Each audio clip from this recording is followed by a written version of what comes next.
आकाशवाणी रांची से प्रस्तुत है प्रादेशिक समाचार।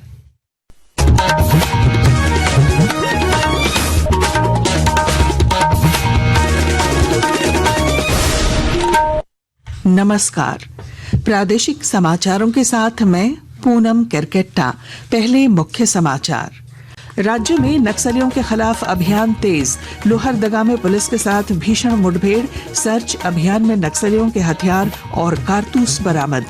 पूर्व मुख्यमंत्री शिबू सोरेन की हालत स्थिर। राज्य के कई मंत्री और कांग्रेस प्रभारी पार्टी का कार्यक्रम छोड़ दिल्ली पहुंचे। कोलकाता से 180 यात्रियों को लेकर रांची पहुंचे विमान के पहिए में आई खराबी। सुरक्षा लिहाज से उड़ान की गई रद्द।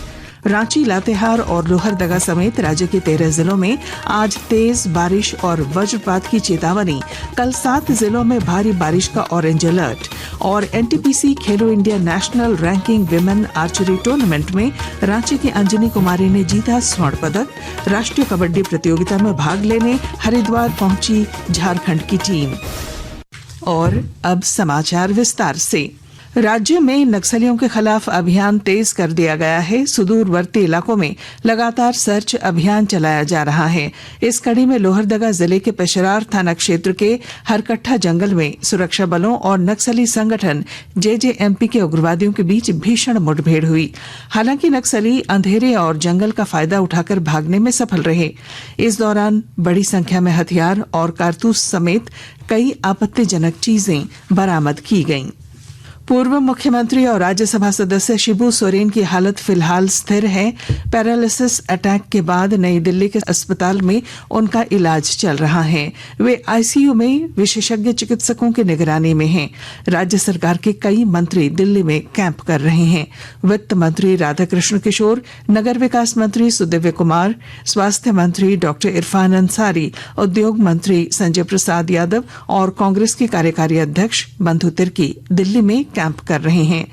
कांग्रेस के प्रदेश प्रभारी के राजू और प्रदेश अध्यक्ष केशव महतो कमलेश संताल परगना में कार्यक्रम छोड़ दिल्ली पहुंच रहे हैं। मुख्यमंत्री हेमंत सोरेन अपने परिवार के साथ पहले से ही दिल्ली में मौजूद हैं। मुख्यमंत्री ने ईश्वर से प्रार्थना की है कि शिबू सोरेन जल्द से जल्द स्वस्थ होकर हम सभी के बीच आएं। मैं भगवान जगन्नाथ जी से प्रार्थना करता हूँ कि आदरणीय गुरु जी जल्दी से स्वस्थ हों, हम लोग के बीच में हमेशा की तरह आशीर्वाद बनाए रखेंगे। इस बीच राज्य के स्वास्थ्य मंत्री डॉक्टर इरफान अंसारी ने कहा है कि शिबू सोरेन का स्वास्थ्य स्थिर है और घबराने की कोई बात नहीं है। शिबू सोरेन जी जो है बिल्कुल स्टेबल हैं, स्थिर हैं, घबराने की कोई बात नहीं है। मैं लगातार लगा हुआ हूँ और प्रयास ये कर रहा हूँ कि जल्द से जल्द ठीक हो जाए, सब कुछ सम्मान हो जाए और हम लोग उनको स्वस्थ कराकर झारखंड में जाए। वो राज्य में पेसा कानून लागू करने के लिए विपक्ष लगातार सरकार पर दबाव बना रहा है। पिछले दिनों भाजपा के वरिष्ठ नेता और पूर्व मुख्यमंत्री रघुवर दास ने इस मसले पर राज्यपाल से भी मुलाकात की थी और सरकार पर पेसा कानून के प्रति गंभीर नहीं होने का आरोप लगाया था। इस पर राज्य के शिक्षा मंत्री रामदास सोरेन ने कहा है कि इस तरह के संवेदनशील मुद्दों पर राजनीति नहीं होनी चाहिए। सरकार पेसा कानून लागू करने के लिए प्रतिबद्ध है। हमारी सरकार जब से गठन हुई है तब से पेशा कानून को लागू करने के लिए हम पहल करते आ रहे हैं। इसमें कई त्रुटियां हैं। सरकार चाहती है कि इस त्रुटियों को समाप्त होते ही हम पेशा कानून को लागू करेंगे। वन, पर्यावरण एवं जलवायु परिवर्तन विभाग की ओर से साहिबगंज जिले के तालझारी प्रखंड अंतर्गत बड़ा दुर्गापुर पंचायत में 76वां वन महोत्सव मनाया गया। कार्यक्रम में बतौर अतिथि राजमहल सांसद विजय हांसदा शामिल हुए। इस मौके पर सांसद विजय हांसदा ने पर्यावरण संरक्षण का संदेश देते हुए सभी लोगों से कम एक पेड़ लगाने की अपील की। कोलकाता से 180 यात्रियों को लेकर रांची पहुंचे इंडिगो के विमान के पहिए में खराबी के बाद उसकी पटना की उड़ान रद्द कर दी गई। साथ ही विमान को ग्राउंडेड घोषित कर दिया गया। यह विमान कल दोपहर 3:05 पर रांची के बिरसा मुंडा हवाई अड्डे पर पहुंचा था। विमान को रांची से पटना होते हुए लखनऊ जाना था। रांची एयरपोर्ट के निदेशक आर मौर्य ने बताया कि लैंडिंग के बाद रांची एयरपोर्ट पर जब विमान की रूटीन जांच की गई तो उसके अगले पहिए में तय मानक से कम हवा पाई गई।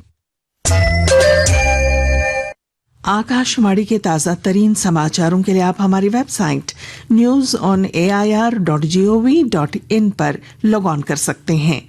ताज़ा समाचार X handle @AIR news alerts और Facebook page All India Radio News पर भी उपलब्ध है। आप प्रादेशिक समाचार एकांश के X handle @AIR news _Ranchi और Facebook page Akashvani news Ranchi, Instagram page तथा YouTube channel AIR news Ranchi पर भी हमारे बुलेटिन सुन सकते हैं।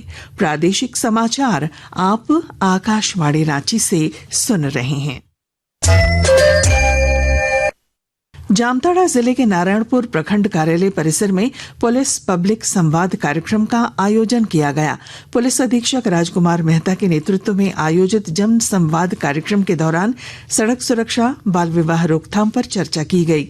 इस दौरान ग्रामीणों की समस्याओं के त्वरित समाधान की दिशा में भी पहल की गई। गढ़वा जिला प्रशासन आपदा प्रबंधन विभाग से मिलकर जिले में संभावित बाढ़ से निपटने की तैयारी में जुटा है और जानकारी के साथ हमारे संवाददाता।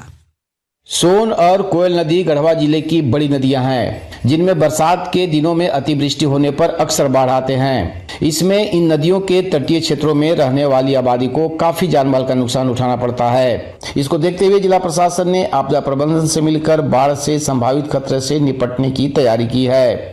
इसमें संबंधित प्रखंड के BDO, CO और थाना प्रभारियों को विशेष चौकस रहने का निर्देश दिया गया है। उन्हें तटीय क्षेत्र पर बसे ग्रामीण क्षेत्रों में विशेष निगरानी रखने, लोगों को समय रहते सुरक्षित स्थानों पर स्थानांतरित करने की योजना तैयार रखने और आवश्यक संसाधनों को सक्रिय मोड में रखने को कहा गया है। विनोद कुमार पाठक, आकाशवाणी समाचार, गढ़वा।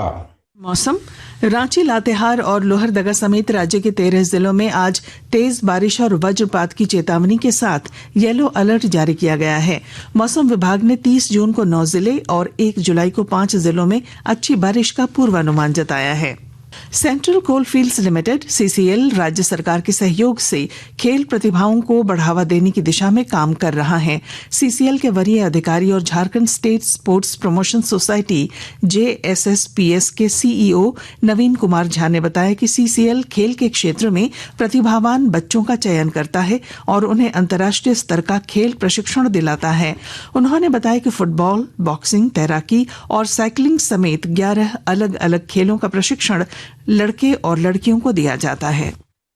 तो हमारे पास जो झारखंड के बच्चे हैं जो कि डिप्राइव्ड वर्ग से आते हैं, उनको हम इंटरनेशनल लेवल की फैसिलिटी प्रोवाइड कर रहे हैं। सब कुछ फ्री ऑफ कॉस्ट दे रहे हैं, इंक्लूडिंग एजुकेशन और उनका जो भी हेल्थ से इश्यूज है सबको हम लोग डील करते हैं। और हमारी ये कोशिश है कि झारखंड के बच्चे राष्ट्रीय और अंतर्राष्ट्रीय पटल पे अपने नाम आगे बढ़ाएं। दिल्ली में 25 से 27 जून तक फाइनल NTPC खेलो India national ranking women archery tournament का आयोजन किया गया। इसमें सेंटर ऑफ एक्सीलेंस रांची के प्रशिक्षु अंजनी कुमारी ने शानदार प्रदर्शन करते हुए स्वर्ण पदक जीता है। इधर हरिद्वार में प्रथम राष्ट्रीय अंडर 18 कबड्डी प्रतियोगिता के लिए झारखंड की 32 सदस्यीय बालक बालिका टीम हरिद्वार पहुंच गई है। और अब अखबारों की सुर्खियां। रांची से प्रकाशित सभी प्रमुख अखबारों ने प्रभु जगन्नाथ की रथ यात्रा की खबर को प्रमुखता दी है। दैनिक भास्कर की सुर्खी है, रांची में जय घोष के बीच निकली रथ यात्रा, उमड़ा श्रद्धालुओं का सैलाब। हिंदुस्तान ने लिखा है, सिंघानिया का कबूलनामा, विनय चौबे को 50 करोड़ की घूस दी गई। प्रभात खबर लिखता है, बरही भोक्ता नाला उफान पर रांची से टूटा संपर्क। दैनिक जागरण के शब्द हैं, दिग्गज आदिवासी नेताओं की अनदेखी से झारखंड कांग्रेस में बढ़ सकती है गुटबाजी। अंग्रेजी अखबार द टाइम्स ऑफ इंडिया ने 2 महीने बाद भी नाइजर में अपहृत झारखंड के 5 मजदूरों का सुराग नहीं मिलने की खबर को प्रमुखता दी है। और हिंदुस्तान टाइम्स ने नरेगा सर्वेक्षण में लातेहार जिले के ग्रामीण स्कूलों में घटिया शिक्षा दिए जाने के खुलासे के समाचार को प्रमुखता दी। और अब अंत में मुख्य समाचार। राज्य में नक्सलियों के खिलाफ अभियान तेज, लोहरदगा में पुलिस के साथ भीषण मुठभेड़, सर्च अभियान में नक्सलियों के हथियार और कारतूस बरामद। पूर्व मुख्यमंत्री शिबू सोरेन की हालत स्थिर, राज्य के कई मंत्री और कांग्रेस प्रभारी पार्टी का कार्यक्रम छोड़ दिल्ली पहुंचे। कोलकाता से 180 यात्रियों को लेकर रांची पहुंचे विमान के पहिए में आई खराबी, सुरक्षा लिहाज से उड़ान की गई रद्द। रांची, लातेहार और लोहरदगा समेत राज्य के 13 जिलों में आज तेज बारिश और वज्रपात की चेतावनी। कल 7 जिलों में भारी बारिश का ऑरेंज अलर्ट। और एनटीपीसी खेलो India national ranking women archery tournament में रांची की अंजनी कुमारी ने जीता स्वर्ण पदक। राष्ट्रीय कबड्डी प्रतियोगिता में भाग लेने हरिद्वार पहुंची झारखंड की टीम। और इसके साथ ही आकाशवाणी रांची से प्रादेशिक समाचार का ये बुलेटिन समाप्त हुआ। अगला प्रादेशिक मुख्य समाचार 10 बजे प्रसारित किया जाएगा। नमस्कार।